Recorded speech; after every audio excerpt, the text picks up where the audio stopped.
کله به روژه راغله رسول الله به فرمایل د روژې میاشت په تاسو راغله د برکتونو میاشت چې الله تعالی تاسو په هغې سره پوهوي او خپل رحمتونه نازلوي، ګناهونه نابودوي او په دې میاشت کې الله دعاګانې قبلوي. نو الله ته د خپلو نفسونو څخه خیر ښکاره کړی او یقینا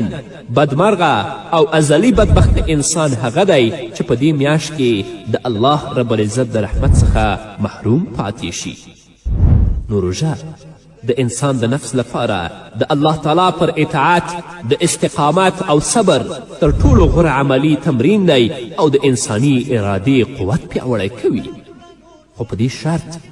چې مقصود دلته د الله رب العزت رضا وي او په هغه کې اخلاص او صداقت وي. د روژې میاشت به چې کله راغله رسول الله صلی الله علیه وسلم آواز کوه چې دا د برکتونو میاشت ده.